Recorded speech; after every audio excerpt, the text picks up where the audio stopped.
O Código de Processo Civil, ele coloca algumas situações em que o oficial de justiça está impedido temporariamente de realizar a citação.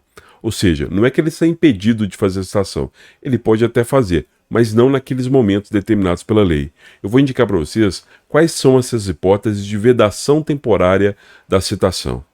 Artigo 244 do CPC. Não se fará a citação salvo para evitar o perecimento do direito. Então, a primeira hipótese, de quem estiver participando de ato ou de culto religioso. Aqui eu gostaria de fazer uma consideração. Não se distingue aí o tipo de religião, o tipo de culto, como que se dá ali a cerimônia religiosa. Pode ser uma igreja católica, uma missa, pode ser um culto religioso, por exemplo, de um templo evangélico, pode ser, inclusive, religiões que são professadas na casa da pessoa, na própria casa da pessoa. Por exemplo, algumas religiões de matriz africana, o culto é feito na casa das pessoas, ou nos terreiros, etc. Mesmo assim, o STF já tem um entendimento de que, nesses casos, deve-se respeitar a liberdade de culto religioso e respeitar também esse momento de celebração religiosa. O oficial de justiça ele não pode realizar a citação, ainda que o culto religioso tenha sido feito ou seja feito em casa. 2. De cônjuge, de companheiro ou de qualquer parente do morto, consanguíneo ou afim, em linha reta ou na linha colateral em segundo grau, no dia do falecimento e nos 7 dias seguintes.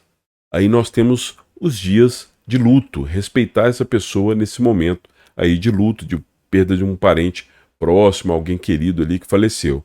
Isso porque a pessoa que está em luto, ela não consegue raciocinar muito bem no geral, né? É difícil para ela, por exemplo, parar ali, por exemplo, acabou de falecer alguém próximo, vai lá e contratar um advogado para fazer uma defesa numa ação. Isso prejudica muito o raciocínio. Então, nesses 7 dias subsequentes aí, no dia do falecimento e nos 7 dias subsequentes do falecimento desse familiar próximo ou de cônjuge, você respeita esse momento e o oficial de justiça não pode fazer, via de regra, a citação nesse momento.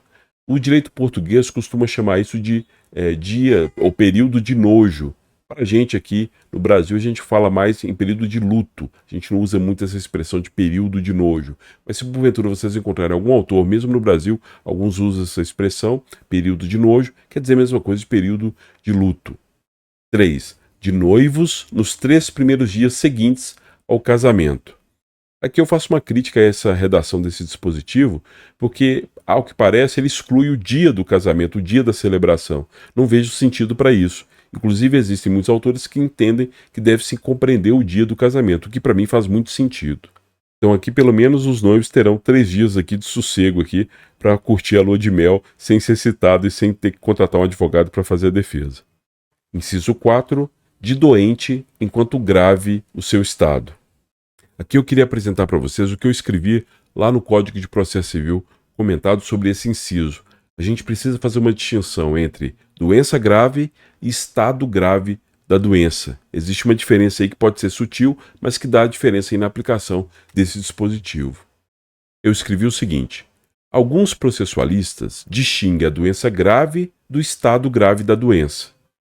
Há um entendimento jurisprudencial que também realiza tal distinção, dizendo que uma doença grave, em si, não impede o ato citatório, mas é necessário que o citando esteja em estado grave da doença. Por exemplo, se o réu possui alguma doença grave, por exemplo, câncer, mal de Alzheimer, etc., mas o seu estado não é grave, ou seja, não está em estágio avançado e não o impede de entender a situação, contratar um advogado e elaborar sua defesa, o impedimento do inciso 4 do artigo 244 não será aplicado e, portanto, o demandado poderá ser citado.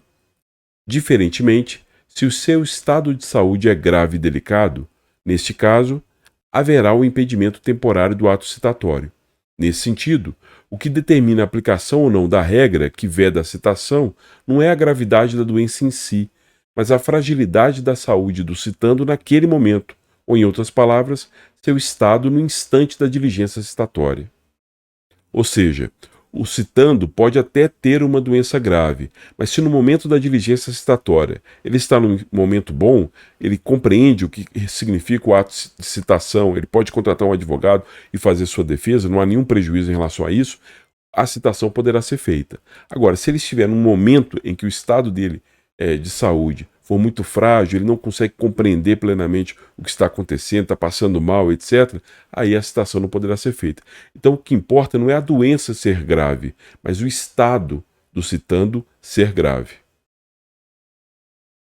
O conteúdo desse vídeo eu extraí do meu livro. Confira aí no link da descrição o precinho camarada que eu consegui.